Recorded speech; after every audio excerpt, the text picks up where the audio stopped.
Right, how's it, everybody? Welcome back to Poolstock's Rides. And so today we've got the one and only Kalahari Ferrari, um, Ross Branch, yeah, who just completed, obviously, the Dakar. And let's see if we can get him on the line. And ready, here we go.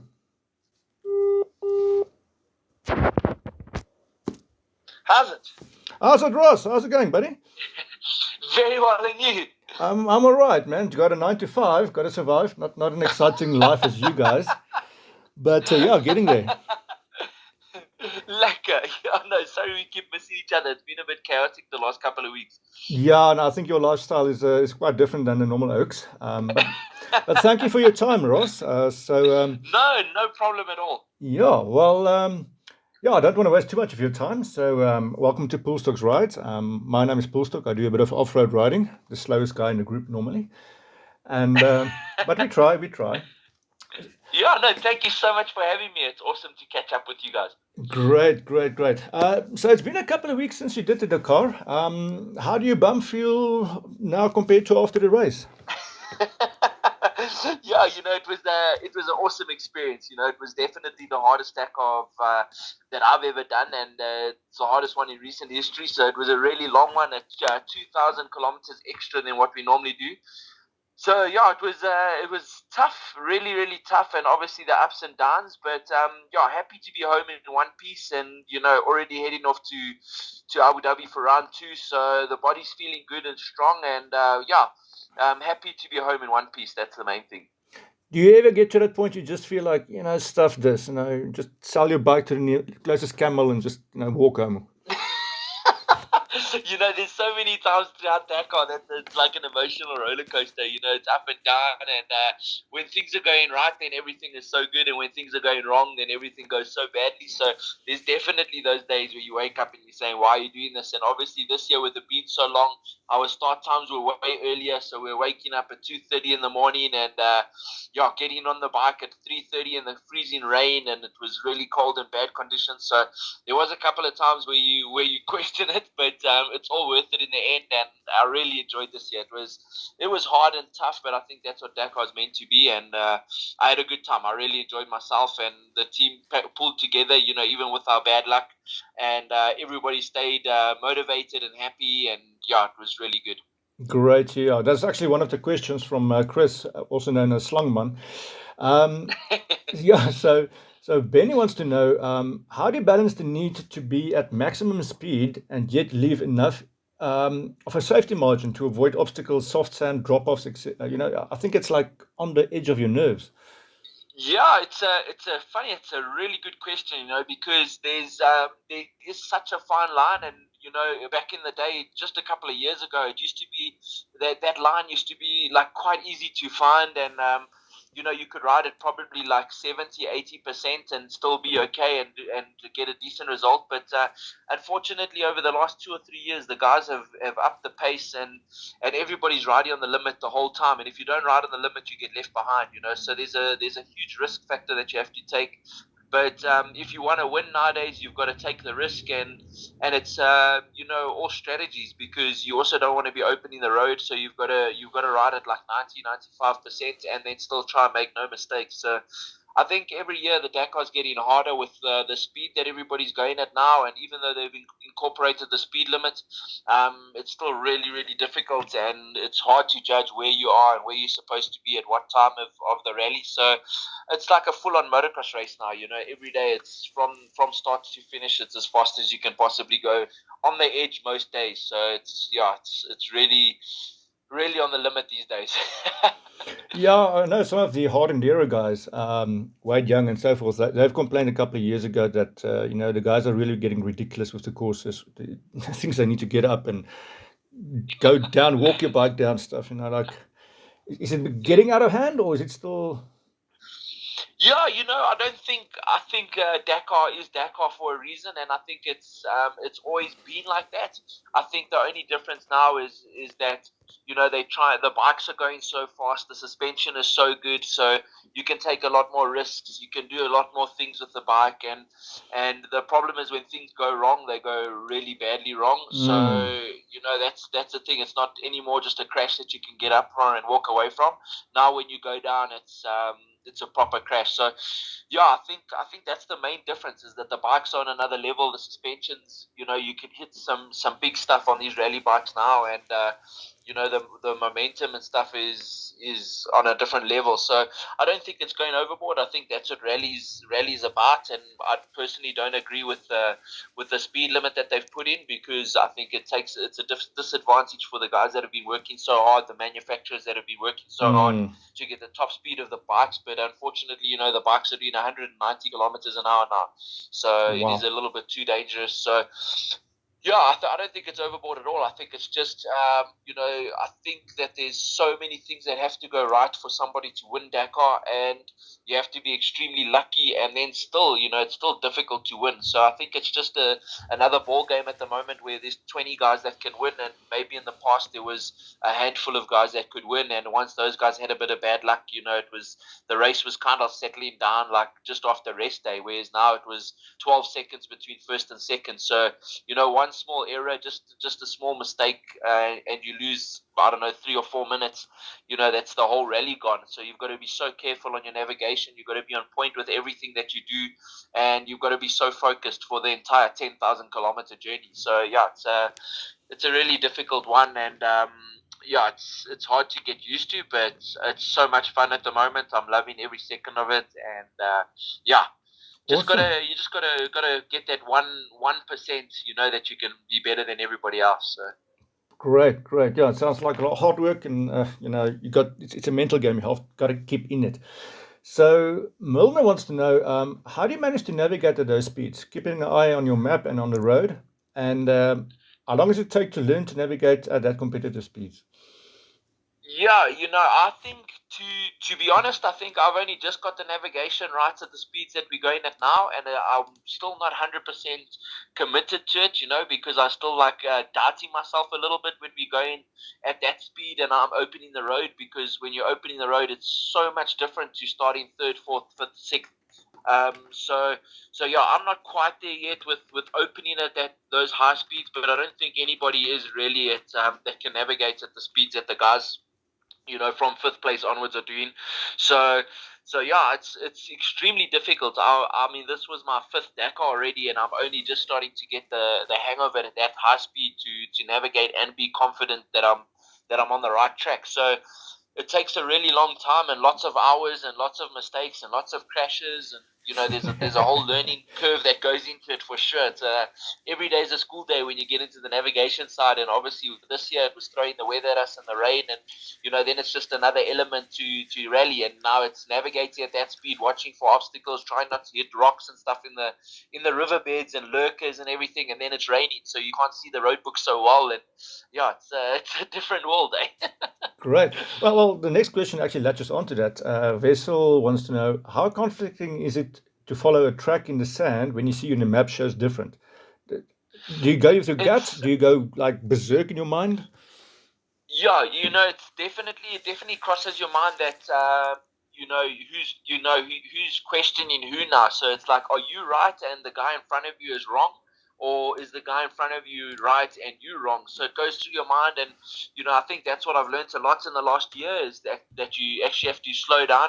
You have to stop going at race pace for the next 5 or 10 Ks to make sure that you basically tippy toe through the navigation and make sure you get the navigation spot on, because going 160 kilometers an hour in the wrong direction is really bad. Mm. So rather lose a couple of seconds than a couple of minutes, because you go in the wrong direction. So when that does happen, and it happens quite a bit, and especially if there's three tracks in front of you and two are going one way and one is going the other way, like which one do you follow? So Yeah, it's technical, but I've learned to actually slow myself down a little bit and try and read the navigation spot on and make sure that I just completely believe in myself that I'm navigating well and going the right way.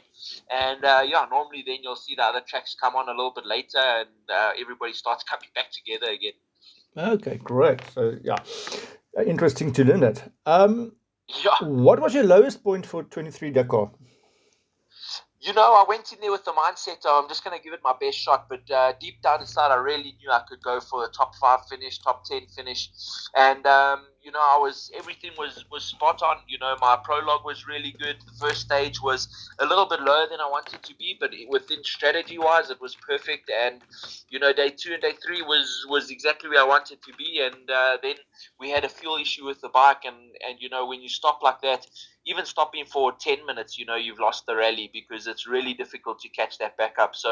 So being there, being out there for an hour, 2 hours, I mean, at the end, I was there for 4.5 hours. But, Mm, you know, when you're sitting there in the middle of the desert, you've worked so hard, you've got basically a whole continent behind you, supporting you and asking questions already, like what's happening and stuff. You're not only disappointing yourself, even though it was nobody's fault, but you do feel that pressure and yeah, maybe just that you've just let yourself down as well as a whole continent supporting you and rooting for you. So that was really difficult. And yeah, there's no worse place. You're sitting by yourself. You can't contact anyone because there's no mm. signal out there, and yeah, you're just waiting for desperately for someone to give you some fuel. So definitely, when I ran out of fuel, was probably the lowest. And yeah, it was, you question yourself like, okay, do I carry on and put everything I have on the line to try get a couple of stage wins, or do I, pack up, go home and start preparing and getting ready for the rest of the year? So,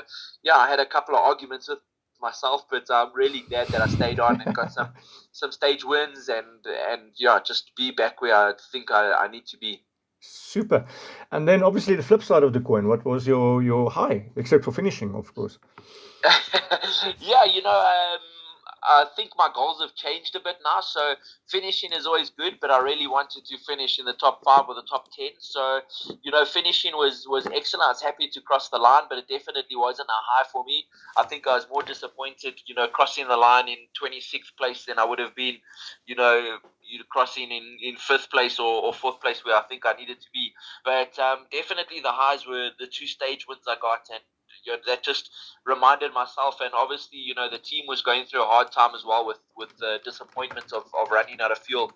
So those two stage wins, I think, just brought the morale back on the team, and for myself, just gave me enough confidence to know that I can beat the guys at Dakar, and that I have a good shot in the next year or two to win. So I think that was definitely the high. Stage 8 and stage 10 was definitely a high for me. Excellent. So everybody who races has a bond. There's always this bond between all races. Is there better camaraderie between the Africans or the South Africans? Do you guys go around in the evening and spit in the truck drivers' milk and stuff? Definitely, I think we have it's a lot of bench racing that goes on in the evenings, but there's a lot of friends, within the South Africans because we all grew up together, racing together, and we all share the same love. But in general, in Dakar, everybody talks to everybody, and everybody's friends because at the end of the day, you've only got the riders and drivers to rely on when you're out in the desert. So I think in general it's just amazing in the bivouac at night because everybody talks to each other, and at marathon stages even better because we only have each other to talk to. So yeah, it's an amazing feeling, and really proud to be a part of such a cool family. Alrighty. The long, boring bits. Do you sing to yourself in your helmet? Yeah, the liaisons are not fun. I can promise you that. And because we start so early in the morning, it's dark and rainy, and you're freezing. And yeah, I don't think I'm warm enough to actually do anything. I can't talk to myself or sing to myself. So yeah, it's those 580K liaisons that are like normally like 7 or 8 hours. They seem to take forever, but that we put myself and my family put our whole lives on the line just to get to Dakar, and we had to everybody put money into me and believed in me to get there and helped me get to Dakar and stuff. So as soon as you think that you're getting bored and that it's boring, you just got to think back how lucky you are to be there, and that there's a million other people that want to be in your position and want to be in your shoes to be in that position, even if it is boring on the liaison or something. You're still a part of the biggest off-road motorcycling events in the globe. So Mm. it's really important to keep those feelings and keep grounded to where you came from and how hard it was to get there for the first 2 years. So I did get bored a couple of times, but I just kept on telling myself how lucky I am to be there. And at the end of the day, it's only 14 days of the whole year that you've got to fuss bait as much as you can, and it'll be worth it in the end. And you never know when it's going to end.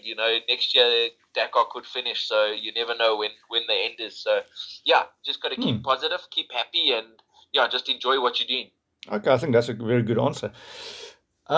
Are you ever so excited you can't sleep, and then you stress that you can't sleep, and then you go into that vicious cycle, and then explain to us the kind of fatigue that you experience. Yeah, luckily enough, you get there so early. So we're like there before 4 or 5 days before the race actually starts with documentation and scrutineering and everything. So luckily enough, you actually get into a sleep cycle and you get used to the bivouac because it's really loud. Obviously, the trucks are coming in throughout the night.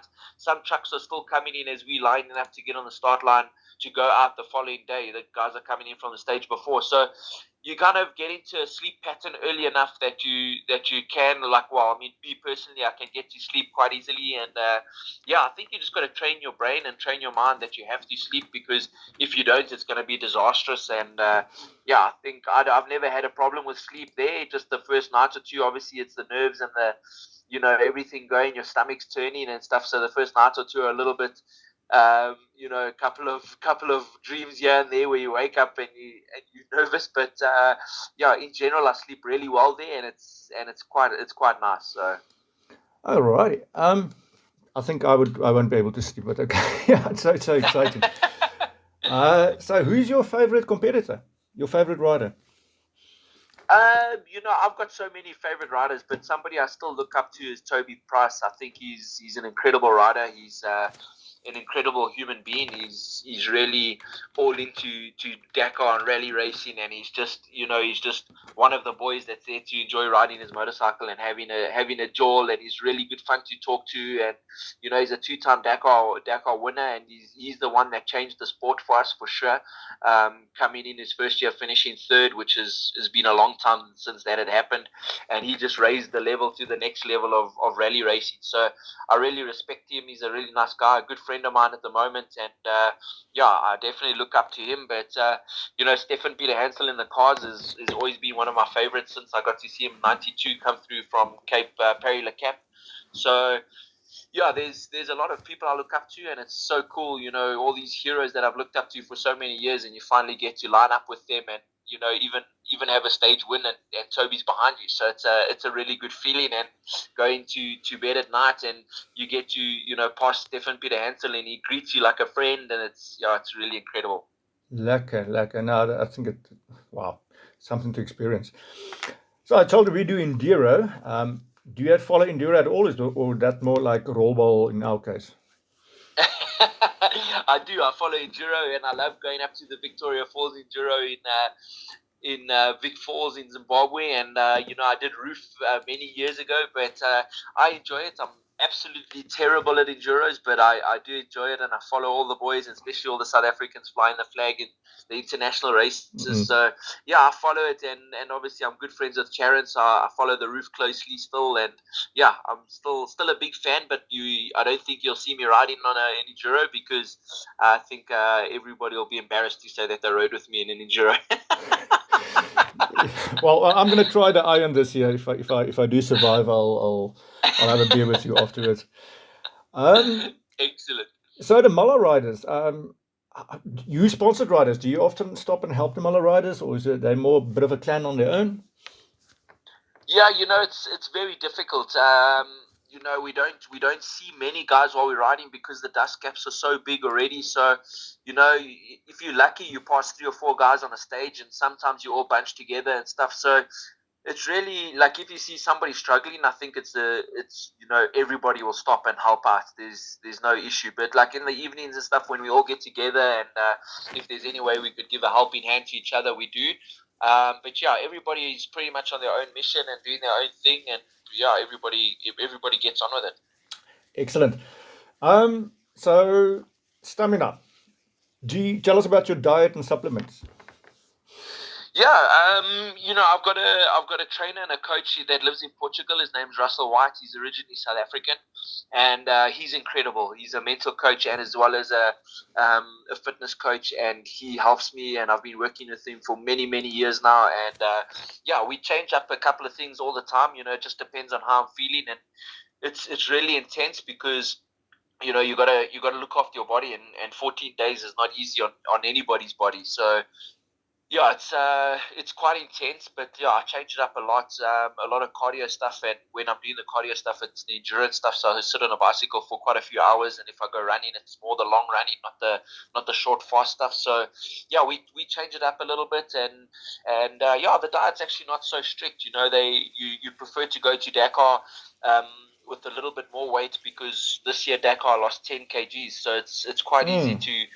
to be too lean and then go there and just be depleted. So yeah, you gotta watch out what you take, and that's why I say it changes from month to month. And leading up to Dakar, obviously we change up a couple of things and try getting to a pattern like we eat at Dakar, and just try to get your body used to all that stuff.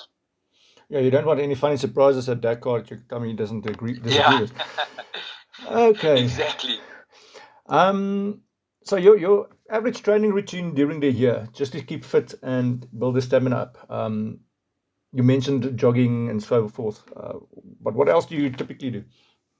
Yeah, so I do cardio training 3 to 4 times a week, just depending on how I'm feeling.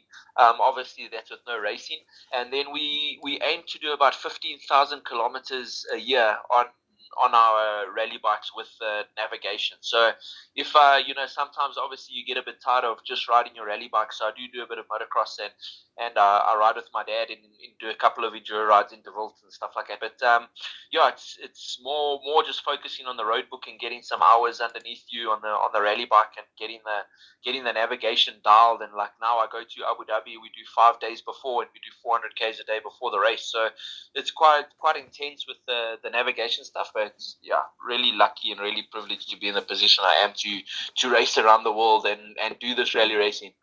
Okay, well, when in Deville again, let us know. That's our background as backyard as well. So we'll maybe meet up there and taste some of your dust. Definitely.